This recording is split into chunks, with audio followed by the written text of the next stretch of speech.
다 같이 기도하심으로 여름 신앙 강좌를 시작하겠습니다. 하나님 은혜를 감사드립니다. 오늘 3일 저녁에 우리가 주님의 이름으로 모였습니다. 여전히 코로나로 인해 이렇게 비록 온라인으로 모였지만 이 시간 각자의 장소에서 함께 하나님 말씀을 들을 때에 하나님께서 우리에게 같은 마음을 허락하여 주시기를 원합니다. 오늘 우리가 기독교 예전 가운데 말씀 그리고 예배에 관하여 함께 배우기를 원합니다. 하나님 우리에게 지혜와 지식의 영을 부어주셔서 하나님의 말씀을 잘 듣게 하시고 또 잘 깨닫게 하시고 깨달음에만 그치는 것이 아니라 우리의 모든 예배 가운데서 주님의 말씀을 들을 수 있는 영적인 귀가 열리고 들은 말씀을 순종하여 살아내는 은혜가 있게 하여 주옵소서. 감사를 드리며 예수님의 이름으로 기도드립니다. 아멘. 반갑습니다. 고이상 목사입니다. 한 주간 어떻게 지내셨습니까? 지난 주일에는 정말 오랜만에 대면 예배를 드릴 수 있어서 너무 좋았고 참 감사했습니다. 오랜만에 우리 성도님들을 뵐 수 있어서 좋았고, 특히 현장에서 다 함께 드리는 찬양, 또 우리 성가대 솔리스트들의 찬양이 저는 참 은혜가 되었습니다. 아직 그 확진자 수가 좀처럼 줄어들고 있지는 않지만 하나님 앞에 모여 드리는 예배 가운데 우리 모든 영화교회 식구들이 함께 할 수 있는 날이 하루빨리 오기를 고대합니다. 여러분, 지금 이 시간은 우리가 수요 예배 또는 수요 기도회, 또 우리 영화교회에서는 수요 성경 강해라는 타이틀로 유 목사님께서 말씀을 좀 쉽게 전해주시는 시간이었습니다. 지금은 이제 여름 신앙 강좌로 몇 가지 주제를 가지고 부목사님들이 3주씩 맡고 있는데, 원래 이 수요 예배가 어떻게 생긴 것인지 아십니까? 여러분 아시는 분은 다 아시겠지만 수요 예배 또 새벽 기도회는 우리 한국 교회에서 처음 시작되었습니다. 기독교가 한국 땅에 들어온 지 채 200년도 되지 않는 짧은 역사를 가지고 있지만, 우리 한국 교회는 세계 기독교 역사 가운데 유례없는 부흥의 시기가 있었고, 지금도 이 작은 나라에서 선교사 파송수만 본다면 미국 다음으로 많다고 합니다. 우리 민족이 원래 신심, 종교심이 강한 민족이기 때문인지도 모르겠지만 어쨌든 하나님 보실 때에 매우 특별하고 사랑스러운 민족으로 보시지 않을까 하는 생각을 합니다. 수요예배가 언제 어떻게 시작되었는지 정확한 역사적 기록은 없습니다만, 한국 개신교 초기에 한국에 파송된 그 외국인 선교사들이 주도하여 원래는 주일에만 모여 예배를 드렸었는데 1907년 평양 대부운동이 일어나는 그 즈음에 기도 모임들이 막 이렇게 확산되면서 주일까지 기다리는 것이 너무 길어서 주중에 모임을 갖기 원했고, 그것이 주중의 중간인 3일째 되는 수요일에 이렇게 정식으로 모임을 갖게 되었다고 합니다. 수요예배가 우리나라에서 시작되었지만 지금은 우리나라 선교사님들이 세계 각국에서 선교 사역을 하시면서 수요예배가 선교지에서도 드려지고 있다고 합니다. 또 하나의 한류인 것이죠. 자, 이렇게 제가 수요 예배가 생겨난 연유에 대해서 여러분에게 소개하는 것은, 오늘 우리가 기독교 예전 가운데 말씀 예전에 대해서 함께 말씀을 나누려고 하는데, 이 말씀 예전은요, 우리 개신교, 그 개혁교회가 가장 중요하게 여기고, 또 우리가 드리는 예배는 바로 이 말씀 예전 중심의 예배를 드리고 있기 때문에, 이 시간 우리가 그 예배의 역사를 함께 들여다봄으로써 구약과 신약 시대의 예배, 또 중세 카톨릭의 예배와 특별히 종교개혁을 통해서 이 말씀 예전이 어떻게 예배의 중심이 되었으며 또 그 의미가 무엇인지를 함께 살펴보도록 하겠습니다. 먼저 구약 시대에는요, 모세를 기점으로 모세 이전과 이후로 구분할 수가 있습니다. 여러분, 성경에 기록된 최초의 예배가 누구의 예배였습니까? 그것은 창세기 4장에 나오는 가인과 아벨의 제사였죠. 그들은 하나님 앞에 각자의 제물을 가지고 제단을 쌓았고, 하나님께서는 그들의 제물만 받으신 것이 아니라 그 예배자들의 그 심성에 따라 응답하셨습니다. 자, 이러한 예배의 모습은요, 아담 때부터 맺어진 하나님과의 관계, 그 관계를 중심으로 하는 그 예배의 어떤 기조를 보여줍니다. 그 후에 에녹은 하나님과 동행하는 모습을 보여줬고, 또 노아의 경우는 하나님이 직접 명령하신 대로 순종한 뒤에 스스로 제단을 쌓는 모습이 기록되어 있습니다. 자, 이렇게 족장시대 전, 우리가 그것을 원역사라고 하는데요, 그 원역사 시절에 드린 예배 행위는요, 당시에 그 원시 이방인들이 드린 미신적인 예배와는 전혀 다른 독특성이 있습니다. 비교를 잠시 해보면요, 이방 원시 종교는 뭐 해나 달, 별과 같은 자연을 섬기는 다신적인 예배였다면, 성경에 기록된 예배는 여호와 하나님 한 분만을 섬기는 유일신 사상의 예배였습니다. 또한 그들은 자신들의 예배의 대상인 신들로부터 아무런 응답을 받지 못하는 좀 독백적인 예배의 형태였다면, 성경에 나타난 초기 예배의 모습은요, 제단 가운데 임하는 하나님의 임재와 또 인격적인 응답이 있었습니다. 세 번째로요, 그들은 섬기는 신의 형체를 그리거나 만들어 예배하는 우상 종교인 반면에, 하나님에 관하여는요, 일체 어떤 형상을 남기지 않았습니다. 네 번째로, 이방 원시 종교는 자신들의 소원 성취가 예배의 주 목적이었다면, 성경에 기록된 초기 예배의 목적은 하나님이 베푸신 은혜에 응답하는 감사의 제사가 대부분이었다는 것입니다. 이와 같은 독특성을 지닌 하나님께 드려지는 예배는 이제 족장 시대로 들어오면서 아브라함이 하나님의 택함을 받고 그는 어디에서든지 필요성을 느낄 때마다 제단을 쌓습니다. 그 이후에 이삭과 야곱도 아버지를 따라 제단을 쌓고 예배를 드리는데, 자, 이 족장 시대의 예배의 특징은요, 예언적이며 제사적인 요소를 가지고 있었습니다. 자, 예언적 요소라는 것은 족장들 개개인이 하나님과 직접 또는 간접적으로 만나 하나님께서 직접 그들에게 말씀하시고 당신의 목적을 밝히셨으며, 또 그들에게 어떤 통찰력을 깨닫게 하셨습니다. 자, 제사적인 요소는 그들이 직접 하나님을 위하여 제단을 쌓고 희생 제물을 드리면서 앞으로 계속 드려져야 할 예배의 본과 필요성을 보여주었습니다. 자, 이제 모세 시대 이후의 예배를 살펴볼 텐데요. 자, 구약에서 모세의 위치는 정말 대단한 위치입니다. 이스라엘 역사의 새로운 장을 펼친 지도자일 뿐만 아니라 예배에 있어서도 정말 중요한 획을 그은 인물이죠.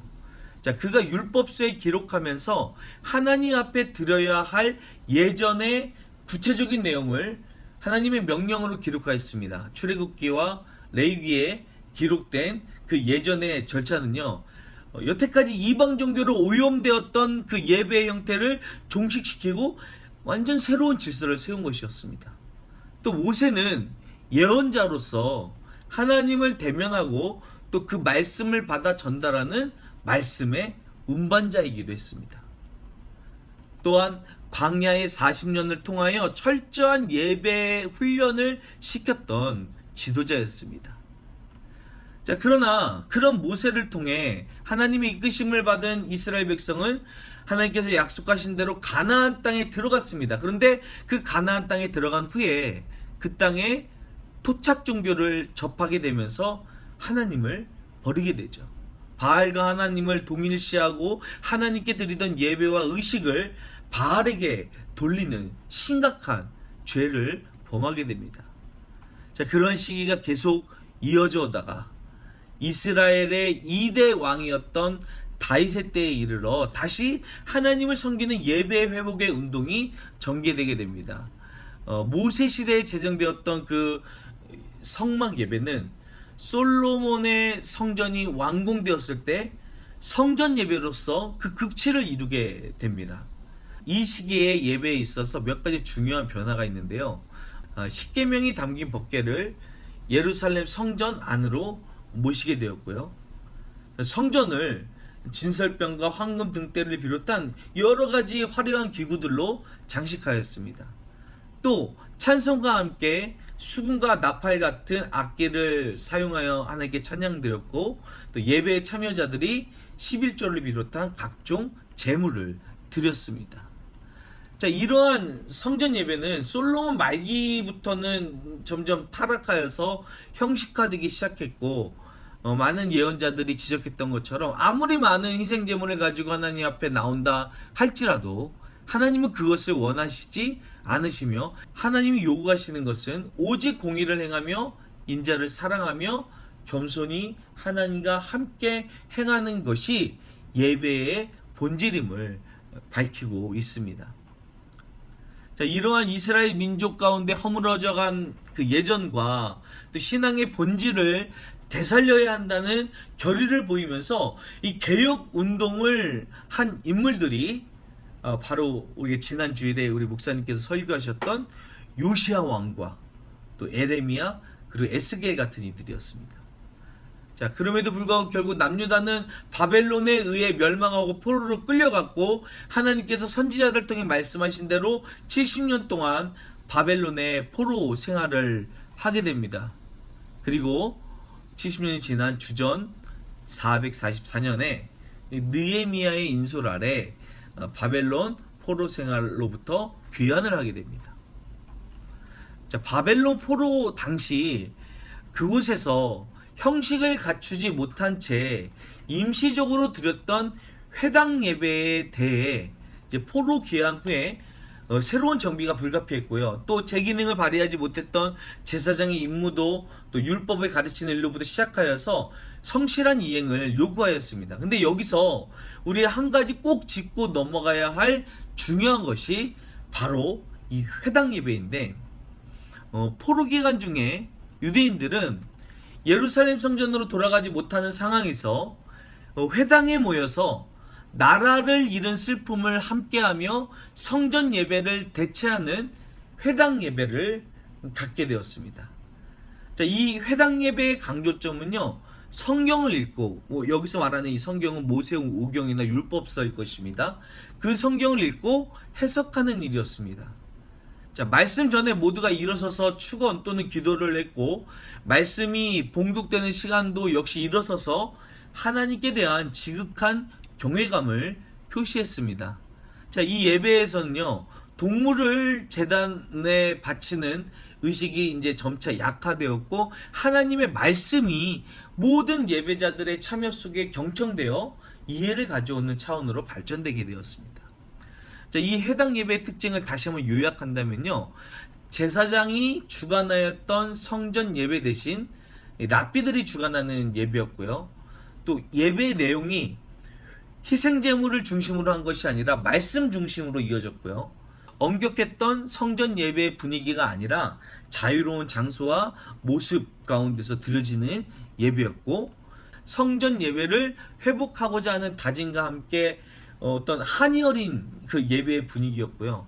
나라 잃은 서름 속에서 하나님을 의지하는 신앙이 새롭게 세워지는 예배의 자리가 바로 회당 예배였습니다.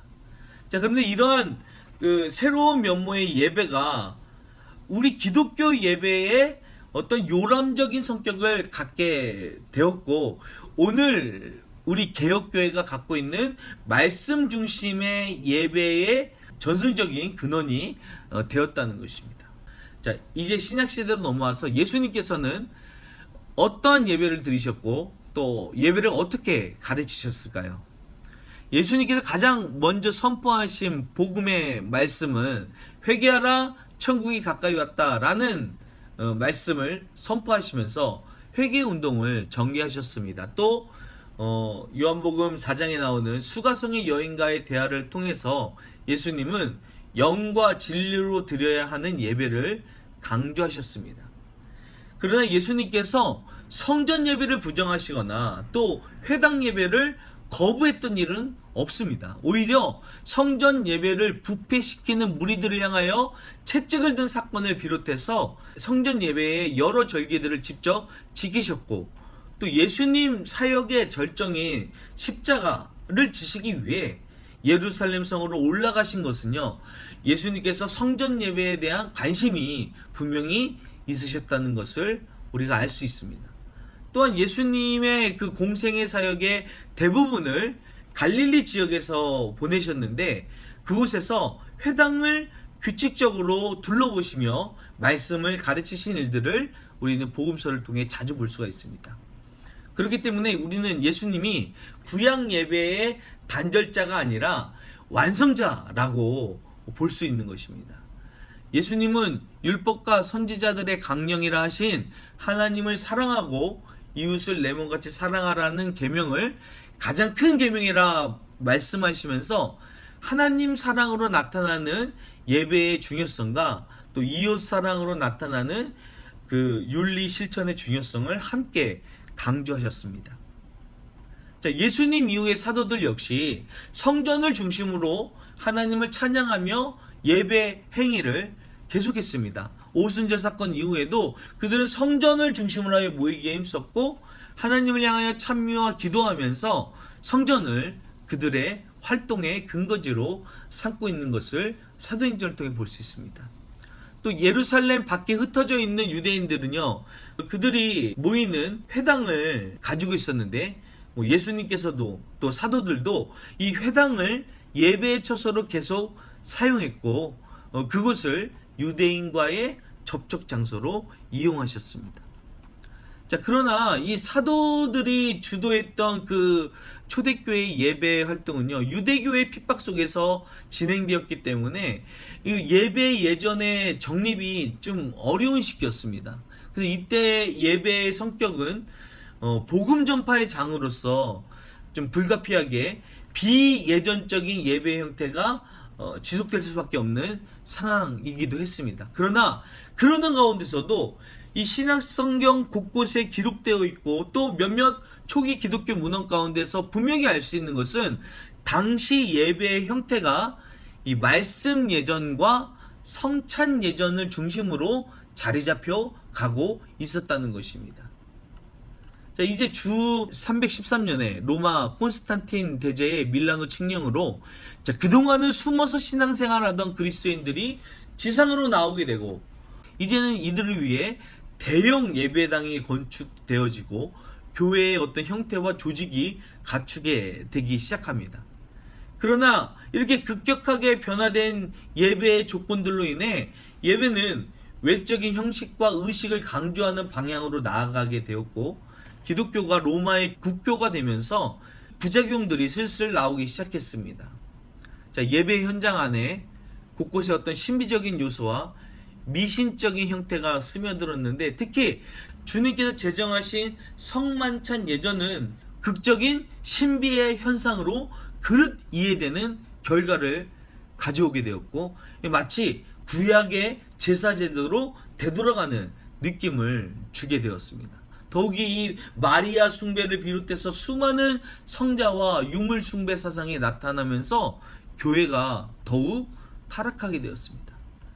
1504년에 동방과 서방 교회가 분리되었고, 좀 전에 이야기했지만 교회의 절대 권위 아래에 있던 그 서방 로마 카톨릭 교회는요, 이 빵과 포도주가 예수님의 몸과 피로 진짜 변한다는 화채설을 주장하였고, 또 라틴어로만 성경을 기록하고 예배도 라틴어로만 드렸어요. 그래서 회중을 예배의 구경꾼, 예배의 방관자로 만들어 버렸습니다. 그리고 결국 이 면죄부와 같은 말도 안 되는 그런 모순을 범하게 됩니다.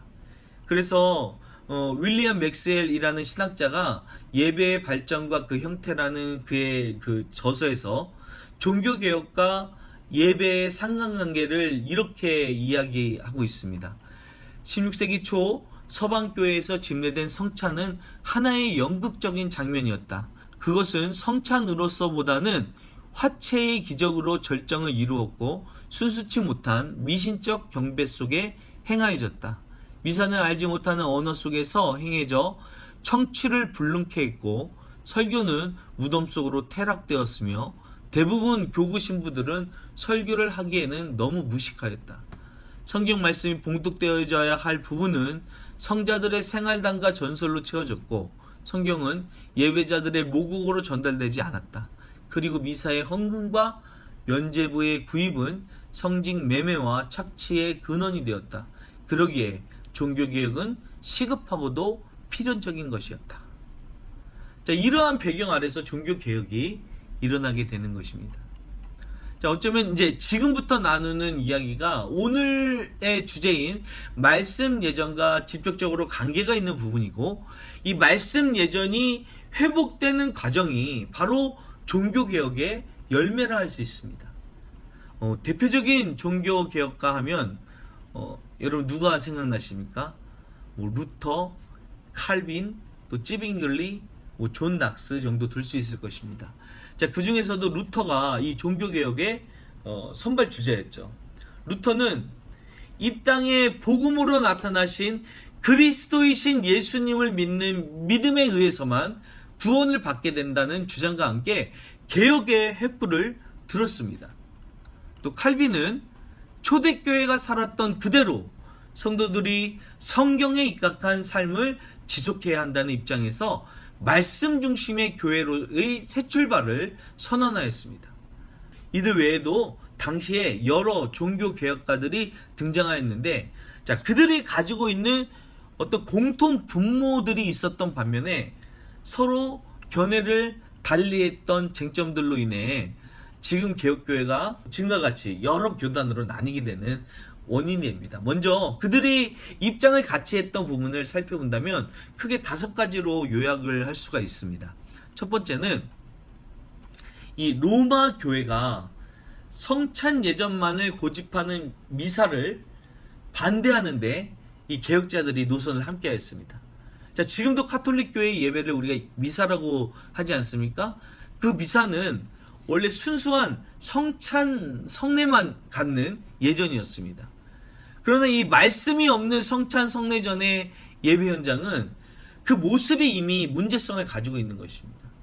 미사 가운데 빵과 포도주가 그리스도의 살과 피로 실제로 변한다는 신비한 그런 현장으로 오도하였고, 거기서 많은 성도들은요, 병고침을 비롯한 어떤 마술적인 결과를 기대하는 그릇된 신앙이 생겨나기 시작했다는 것입니다. 그래서 루터는 교회의 바벨론 포로라는 그 유명한 글에서 이러한 성찬 성례전의 모습을 통탄하며 거룩한 성찬이 박람회, 선술집, 그리고 상업의 시장 속으로 빠져들어갔다라는 말을 남겼습니다. 자, 두 번째는요, 이 첫 번째 문제와 연결되는 것인데, 로마 교회가 주장하고 지키고 있던 성찬의 그 화채설에 대해서 개혁자들은 한결같은 거부 반응을 일으켰습니다. 자, 로마 교회는 미사 가운데 행해진 성찬에서 그 성물이 그리스도의 살과 피로 변하는 성체가 되며 그리스도께서 바로 그 성물에 자동적으로 임재하신다는 교리를 신봉하고 있었습니다. 자, 그 결과 이 미사에 참여하는 성도들이 기본적으로 갖추어야 할 보이지 않는 믿음은 소홀히 하고 오직 보이는 성물이 그리스도의 몸이라는 가르침 속에서 그 성물을 받을 때 자신의 육신에 어떤 변화가 생길 것이라는 기대가 편만해져 있었다는 것입니다. 개혁가들은 그리스도인들이 갖추어야 할 믿음이 이러한 허황된 미사로 인해 사라져가고 있음을 개탄하면서 시들어가는 믿음의 핵심을 찾는데 뜻을 같이 하였습니다. 자, 세 번째는 개혁가들은 하나님의 말씀이 부재한 미사를 지적합니다. 그들은 이 초대교회가 언제나 이 말씀과 성찬을 동반했던 사실을 상기시키면서 말씀이 없는 성례의식을 비판합니다. 개혁가들은 이 같은 의식이 단순한 마술적 연기에 불과하다고 비판하면서 말씀이 선포되어지는 예배의 필요성을 거듭 강조하게 됩니다. 하나님의 말씀이 회중의 삶의 방향을 이끌어주는 사건이 되는 예배가 될 때 그것만이 참된 예배로서의 기능을 발휘할 수 있다라고 주장했던 것이죠. 종교개혁가들은 하나님의 진정한 은총을 말씀 속에서 경험하게 된다고 강조하면서 하나님의 말씀이 예배에서 우위를 차지해야 하며, 그러기 위해서는 바로 이 말씀 예전인 설교가 예배마다 있어야 한다는데 모든 개혁가들이 그 의견을 같이 하였습니다.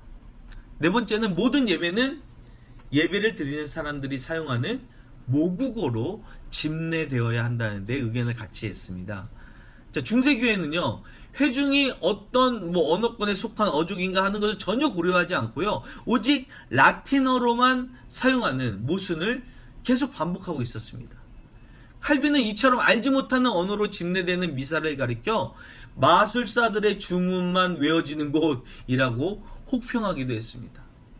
이렇게 회중이 알아듣지 못하는 언어로 집례되는 예배 예전은 회중의 동참을 배제시키는 결과를 가져왔고, 뿐만 아니라 예배를 드리는 자신들의 감정과 전혀 연결이 되지 않는 예배로 인식되어 결국 회중은 형식만을 구경하게 되었다는 것입니다. 자, 마지막으로 이 하나님과 예배자들의 중간 존재로 군림한 사제의 위치를 부정하는데 종교개혁가들이 그 뜻을 같이 했습니다. 자, 중세교회에서 성직자로 활동하는 사제들은요, 자신들을 그리스도의 대행자로 내세우며 성도들 위에서 군림하였습니다. 고해성사와 예배 예전 그 집내에서만 성직자들의 권위를 높게 행세했을 뿐 아니라 종교와 국가가 일치된 정치 구조에서 그들의 위치는요, 절대적이었습니다. 자, 이들에 대한 맹종을 반대하는 일에 이 모든 개혁자들이 하나로 결속되었고, 자, 그 결과 이제 만인 사제론 같은 신학이 나오게 된 것이죠. 자, 이렇게 종교개혁자들의 공통점이 있었다면 서로 다른 부분은 아까 말씀드렸지만 이 개혁교회가 지금까지 서로 다른 교파가 되는 이유가 되었는데, 자, 이들이 끝까지 함께 할 수 없었던 쟁점들이 크게 두 가지 항목이었습니다. 하나는 예배 형태의 문제였고, 다른 하나는 이제 우리가 다음 주에 살펴볼 성찬의 문제였습니다. 이제 종교개혁자들 간의 차이를 드러낼 수밖에 없던 예배 현장을 좀 간략히 살펴본다면, 먼저 이 루터계와 성공회 계열, 이들은 지금껏 전래해온 예전을, 그 카톨릭의 예전을 고수하면서 거기서 부분적인 수정만을 원했던 그런 그룹입니다.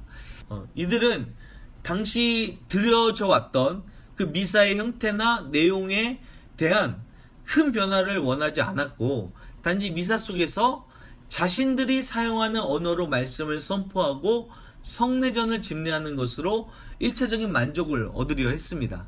자, 이렇게 미사에 대해 보수적인 태도를 취한 그 루터교의 개혁은 예배 예전의 전통성 계승을 매우 중요시했고, 자, 이러한 입장을 함께 취했던 쪽이 바로 영국 성공회였습니다. 그들은 로마 카톨릭의 영향권을 벗어나 이 독자적인 정치 노선을 취하였으나 예배만은 특별한 변화를 주려고 하지 않았습니다. 지금도 루터교회와 성공회 성당에서 드려지는 예배는 천주교의 미사와 그 분위기가 비슷한 것을 볼 수 있습니다. 자, 두 번째로요, 스위스 취리 지역을 중심으로 하여 예배의 개혁을 주도했던 찌빙글리와 그를 따르던 이들은 루터계와는 전폭적으로 입장을 달리하는 측으로 미사를 정면으로 부정하고 개신교의 새로운 예배를 주창했습니다. 찌빙글리는 로마 카톨릭 교회가 가지고 있던 일체의 신조나 예전을 부정해버리고 극단적인 개혁을 단행했고요. 예배에 있어서 음악을 모두 배제하고 우리가 예전에 그 교동문을 읽듯이 시편의 교송으로 음악을 대체했고요. 봉헌 기도나 중보의 기도마저 사용하지 않았습니다. 거기에 매주에 가졌던 성찬식도 1년에 4번만 집례토록 했고요. 그 의미도 기념적 성찬으로 제한하였습니다. 뿐만 아니라 예배당 안에 십자가를 포함한 모든 상징물들을 철거하면서 교회의 상징마저 거부하는 개혁을 단행했습니다. 세 번째는 이보다 더 극단적인 아예 예전이 없는 말씀만을 추구했던 제세례파가 있습니다. 자, 그들은 예배에 있어서 일체의 의식을 거부할 뿐 아니라 공중 예배의 필요성마저 인정하지 않는 지극히 자유주의적인 자세를 취하였습니다. 그래서 그들은 어디에서나 함께 모여 기도하고 성경을 상고하고 말씀을 따라 교훈을 실천하는 습관을 중요시했습니다. 이 제세례파들은 유아 세례로 반대했고요. 그들은 국가와 연관된 교회를 거부하면서 완전한 자유교회를 추구했고, 또 초대교회의 은사를 사모하는 집회 중심의 예배의 모습을 가졌습니다. 이제 마지막으로 소개할 종교개혁가들은 중도적인 입장을 취했던 부처, 칼빈, 낙스입니다. 이들은 이 루터와 또 츠빙글리 제세례파 교회들이 보인 예배의 그 양극단적 주장에 대해 중도적인 입장을 취했던 개혁가들이었습니다. 이들은 당시 그 카톨릭 미사를 대부분 계승한 루터교의 문제점, 또 지나친 개혁을 주장한 츠빙글리와 제세례파의 입장 차이를 최대한 좁힌 예배 예전을 추구하였습니다. 이 부처와 칼빈은 이 말씀 예전과 성찬 예전을 예배의 구심점으로 하고 회중이 적극적으로 참여할 수 있는 의식을 갖춤으로써 초대교회의 그 어떤 복음적 예배 의식에 접근하려 했고, 또 교회의 전통적 감각을 살리는 예배 예전을 마련하였습니다. 그래서 이내 많은 개혁자들이 이 예배의 예전을 공감하고 그들의 예배 현장에 그 예배 형식을 직접 사용하였습니다. 또 이 예배의 순서가 오늘날 개혁교회들이 사용하는 예배에 지금까지도 절대적인 영향을 주고 있습니다. 자, 이제 마지막으로 이 종교개혁 이후의 예배 역사를 간략히 살펴보면요. 종교개혁 이후 청교도를 중심으로 한 개혁자들의 후예들이 이제 미국으로, 아메리카로 이주하여 정착하면서 그들만의 새로운 예배의 변화가 일어나기 시작합니다. 그들은 이 종교개혁자들에 비해서 아무런 그 속박도 받지 않고 교회와 국가가 철저히 분리되어서 교회의 자유로운 형태의 예배 의식이 만들어지기 시작합니다. 특별히 1800년경부터 발생했던 그 대각성 부흥운동으로 말미암아 복음주의적 신앙의 태동과 함께 탈의식 예배가 각광받게 되었습니다. 오직 말씀 중심의 복음주의적인 특성을 보여오다가 이것이 또 미국의 제2차 대각성 부흥운동과 또 서부가 개척됨에 따라 수많은 사람이 모이는 집회 중심의 예배의 붐이 일어나게 되고, 이로 인해 그 전통적인 개혁교회 예배의 모습은 점점 좀 희미해지게 되었습니다. 그런데 바로 그 시기가 미국이 전 세계로 선교사를 파송하는 불길이 일어났던 시기고, 그래서 아시아와 아프리카 지역을 비롯한 우리나라에도 그때의 복음이 들어오면서 좀 어떻게 보면 예전이 없는 순수한 집회 중심의 예배가 전달되는, 어떻게 보면은 한편으로는 좀 안타까운 결과를 가져오기도 했습니다. 반면 미국 내 교회에서는 다시 예배에 대한 새로운 운동들이 일어나기 시작했고요.